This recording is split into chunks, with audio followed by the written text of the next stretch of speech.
Hello guys, आज electrical info में जो हमारा टॉपिक है वो है lightning arresters, its function and types.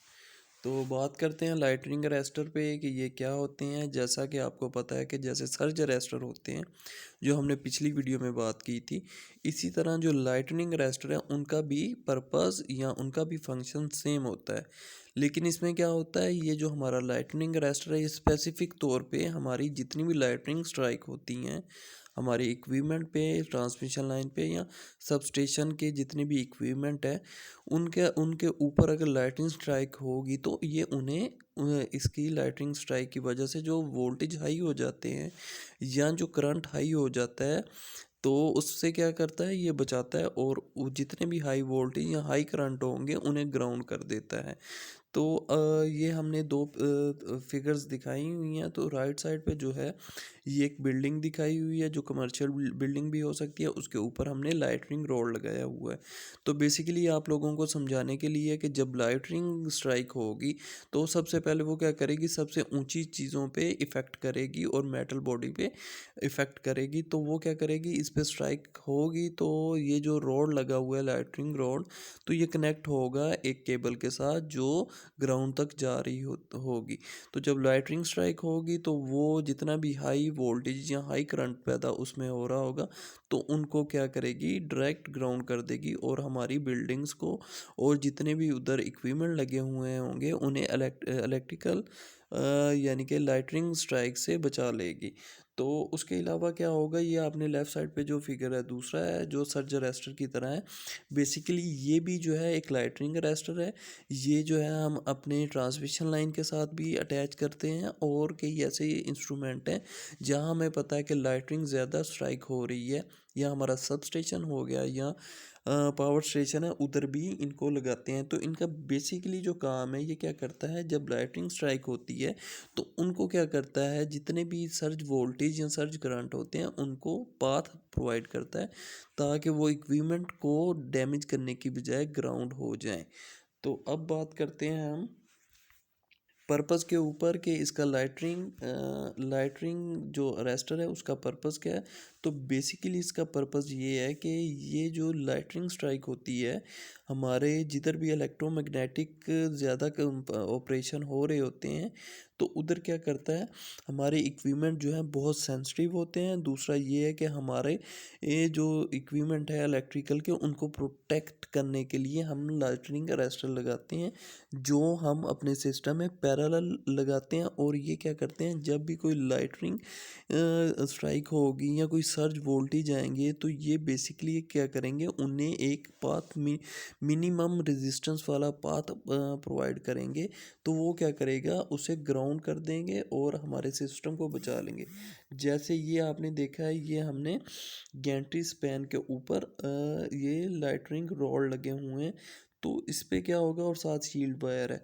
तो बेसिकली जब लाइटनिंग स्ट्राइक होगी तो ये क्या करेगी, इसके ऊपर पड़ेगी और नीचे वाले जितने भी इक्विपमेंट हैं उन्हें बचा लेगी और ये साथ में नीचे ग्राउंड हो जाएगी। और यानी कि हमारे जितने भी हाई वोल्टेज आएंगे उन्हें एक विदाउट रेजिस्टेंस पाथ प्रोवाइड करेगी और उसे ग्राउंड कर देगी। इसी तरह ये आपने नीचे एक पोल देखा हुआ है जैसे कि 11 केवी या 33 केवी पोल लगा सकते हैं। तो उसके साथ आपने देखा है हर फेज़ के साथ आपने तीन ये जो है लाइटनिंग अरेस्टर अटैच किए हुए हैं। तो इनका बेसिकली पर्पस क्या है, जब भी कोई सर्ज आएगी इसमें तो ये क्या करेंगे, ये जो क्या करेंगे, इनमें जो मेटल ऑक्साइड होगा वो उसे यानी कि मिनिमम इम्पीडेंस प्रोवाइड करेगा और हमारे जितने भी हाई करंट या हाई वोल्टेज होंगे उन्हें ये ग्राउंड कर देंगे। तो उसके बाद आ जाता है हमारा कि लोकेशन ऑफ एल कौन सी कहाँ होगी। तो आपको पता है कि लोकेशन हम उधर ही यूज़ करेंगे, उन्हीं एरियाज़ पे यूज़ करेंगे जो हमारे इक्विपमेंट बहुत सेंसिटिव होंगे। जैसे सब स्टेशन में हमारे बहुत से फंक्शन हो रहे होते हैं और ये वहाँ से क्या हो रही, इलेक्ट्रिसिटी डिफरेंट डिस्ट्रीब्यूट होके हमारे कंज्यूमर एंड तक आ रही होगी। तो उधर जितने इक्विपमेंट लगे होंगे जैसे पावर ट्रांसफार्मर हो गया या ब्रेकर हो गया या जनरेटर कोई लगे हुए हैं या ऑक्सिलरी ट्रांसफार्मर है तो उनके पास हम लगाते हैं। उसके अलावा जो है हम जो है स्क्रीन जो होती है कॉपर स्क्रीन वो बिल्डिंग्स के ऊपर लगाते हैं।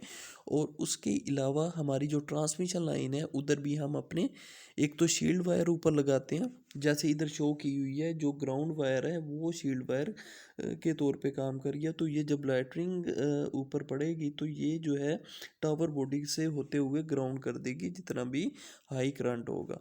तो उसके अलावा जो हमारे अगर इधर ग्राउंड वायर ना हो, जैसे हमने पिछली फोटो में तस्वीर में देखा था कि जैसे ये हमारे बने हुए हैं, इसके ऊपर शील्ड वायर नहीं है, तो इन पोल के ऊपर शील्ड वायर नहीं है, कंडक्टर हमारे जो है वो लगे हुए हैं जो हमारा करंट कैरी कर रहे हैं। तो उसके साथ हमने क्या किया है, नीचे अपने लाइटनिंग अरेस्टर लगाए हैं कि कोई भी अगर लाइटनिंग स्ट्राइक होगी तो ये उसे पाथ प्रोवाइड करेगी और ग्राउंड कर देगी, और हमारे कंडक्टर को, हमारे इंसुलेटर्स को, और जितने भी इसके आगे हमारे सिस्टम अटैच हैं उन्हें प्रोटेक्ट करेगी। उसके बाद आ जाते हैं जी टाइप्स ऑफ लाइटनिंग स्ट्रोक कितने किस्म के होते हैं। तो बेसिकली ये दो किस्म के होते हैं। एक तो डायरेक्ट स्ट्राइक होगी, ठीक है, वो हमारी ट्रांसमिशन लाइन पे भी हो सकती है, किसी इक्विपमेंट पे भी हो सकती है डायरेक्ट हो। और दूसरी जो है इनडायरेक्ट स्ट्रोक होता है, वो क्या होता है, जब हमारी कोई ट्रांसमिशन लाइन है, जैसे 132 kV ट्रांसमिशन लाइन है, उस पर अगर लाइटनिंग स्ट्राइक होगी तो वो क्या करेगी, जो हमारे सबस्टेशन तक जाएगा, जितना भी हाई वोल्टेजेस हो जाएंगे, अगर उधर कोई प्रोटेक्शन हमने ना दी हुई तो उससे क्या होगा, हमारे इक्विपमेंट तक जो स्ट्राइक पहुंचेगी वो इनडायरेक्ट होगी, क्योंकि वो ट्रांसमिशन लाइन से होते हुए हमारे सिस्टम्स तक आ रही होती है। तो उसके बाद आ जाता है जी उसके हार्मफुल इफ़ेक्ट क्या होंगे हमारी लाइटनिंग के, हमारे सिस्टम्स पे या हमारी प्रॉपर्टी पे। तो बेसिकली क्या होता है, जब लाइटनिंग स्ट्राइक होती है तो जितने भी ट्रांसमिशन लाइन या जितने भी इक्विपमेंट हैं जहां हमने इंसुलेटर लगाए होते हैं तो वो ब्रेक हो सकते हैं। उसके अलावा लाइटनिंग अगर हमारे डायरेक्ट ट्रांसफार्मर पे या दूसरे सिस्टम पे पड़ेगी तो उनकी वायरिंग या उन बहुत ज़्यादा डैमेज उससे होता है, ठीक है। और उसके बाद क्या होगा, हमारा एक शट डाउन टाइप हो जाएगा जिसकी वजह से इलेक्ट्रिकल सप्लाई का ब्रेक डाउन हो जाएगा। उन सब से बचाने के लिए हमें ये लगाने ज़रूरी होते हैं। उसके बाद आ जाते हैं जी प्रोटेक्शन जो हम अगेंस्ट देते हैं लाइटनिंग के, वो कितनी टाइप की होती है। बेसिकली ये सब मिला के हमने बताई है, लेकिन जो है इनकी 3 टाइप्स हैं। एक होगी अर्थिंग स्क्रीन, जो हमारी बिल्डिंग्स के ऊपर, हमारे जितने भी कंट्रोल रूम बिल्डिंग है या बाकी इंडस्ट्रियल बिल्डिंग है उसके ऊपर हमने स्क्रीन लगाई होती है, और उसके साथ रॉड होते हैं कॉपर के, और वो कनेक्टेड होते हैं नीचे ग्राउंड तक। तो ये बचाते हैं हमारी लाइटनिंग से। सेकंड नंबर पे है ओवरहेड ग्राउंड वायर, जो है जिसे शील्ड वायर भी कहते हैं, जिसके बारे में अभी हमने देखा था। जो हाई वोल्टेज की लाइंस होती हैं उसके ऊपर अलग से एक वायर होती है जो शील्ड वायर होती है, वो वो जो है डायरेक्ट लाइटनिंग स्ट्राइक से बचाती है और ग्राउंड कर देती है टावर बॉडी से होते हुए। और नंबर 3 है लाइटनिंग अरेस्टर, जिसके ऊपर हम बात करें, जो हमने आगे बनाए भी हुए हैं आपके सामने ऊपर और नीचे वाली फ़ोटो में, ठीक है। तो ये जो है लाइटनिंग अरेस्टर हैं। उसके बाद आ जाता है जी लाइटनिंग अरेस्टर होते कितने किस्म के हैं। तो बेसिकली ये यूज़ तो कम किस्म के होते हैं, लेकिन टोटल ये 12 किस्म के हैं, जिनके नाम है road gap arrester, sphere gap arrester, horn gap, multiple gap, impulse protective gap, electrolytic arrester, expulsion type, valve type, thyristor type, auto valve, oxide film arrester और मेटल ऑक्साइड लाइटनिंग अरेस्टर।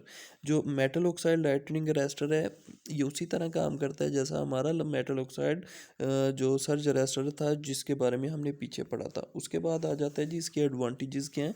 तो इसके बेसिकली बहुत ज़्यादा advantage हैं, क्योंकि lightning strike frequent के इलाकों में बहुत ज़्यादा होती है, या जिधर इलेक्ट्रोमैग्नेटिक काम हो रहे होते हैं या फंक्शन हो रहे होते हैं तो उधर बहुत ज़्यादा होती है। जैसा हमारा सब स्टेशन वगैरह है, अगर वो लाइटनिंग स्ट्राइक अगर हमारे सब स्टेशन पे हो या पावर स्टेशन पे हो तो उसे प्रोटेक्ट करेगी। उसके अलावा हमारी जो बिल्डिंग है, कोई कमर्शियल बिल्डिंग है अगर हमारी हो, तो ऊपर लाइटनिंग स्ट्राइक होगी तो वो डैमेज करेगी, उससे भी हमारा ये जो है लाइटनिंग अरेस्टर है बचाएगा। उसके अलावा डिफरेंट जो हमारी ट्रांसमिशन लाइन है उसके डैमेज से भी बचाएगा, और जितने भी इलेक्ट्रोमैग्नेटिक इंटरफेरेंस हो रहे हैं उन सब से प्रोटेक्ट करेगा। लेकिन इसके कुछ हर चीज़ का यानी कि एडवांटेज भी होते हैं और कुछ उसके डिसएडवांटेज भी होते हैं। जैसे इसका है कि ये जो है स्पेस कैरी करेगा, यानी स्पेस को या घेरेगा। उसके अलावा क्या करेगा, जो इंस्टॉलेशन होगी, क्योंकि कॉपर काफ़ी महंगा होता है, तो और बाकी जो इक्विपमेंट है हमारा जो लाइटनिंग अरेस्टर है, ये भी डिफरेंट स्पेसिफिक जो इसकी होगी प्रॉपर्टी होगी या इसकी रेटिंग होगी, उसके हिसाब से ये थोड़ा एक्सपेंसिव भी होगा। उसके बाद कुछ क्वेश्चन है, ठीक है, जिसका हमने आंसर देंगे कि what is lightning attracted to.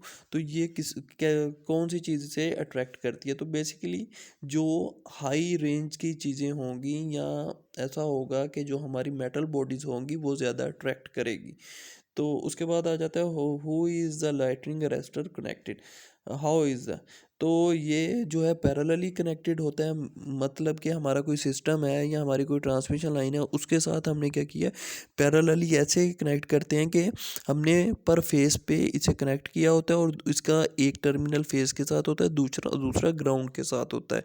और इसके अंदर मेटल ऑक्साइड होता है जो क्या करता है, पहले तो अगर नॉर्मल वोल्टेज पे ये जो है उस हमारे जो इम्पीडेंस प्रोवाइड करता है और ग्राउंड नहीं होने देता, हमारी जितनी भी पावर गुजर रही होती है, करंट गुजर रहा होता है। लेकिन जैसे ही इम्पल्स वोल्टेज या करंट आता है तो ये एक मिनिमम इम्पीडेंस प्रोवाइड करता है और उसे ग्राउंड करके हमारे सिस्टम को बचाता है।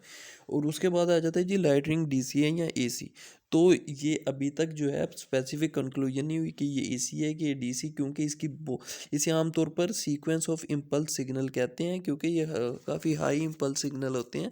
तो इसे अभी बताया नहीं जा सका कि एसी है कि डीसी। उसके बाद आ जाता है why do lightning arrester fail, क्यों फेल हो जाते हैं। या तो सब स्टैंडर्ड मटेरियल लगा होगा या उसकी रेटिंग कम रेटिंग लगी होगी, तो अगर ज़्यादा इम्पल्स आ गया तो ये तो यानी कि फ़ेल होगा लाजमी।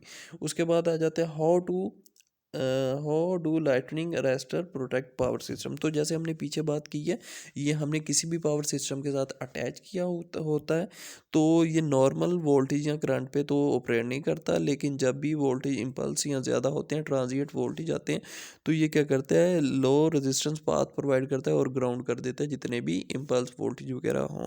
होप आपको इसके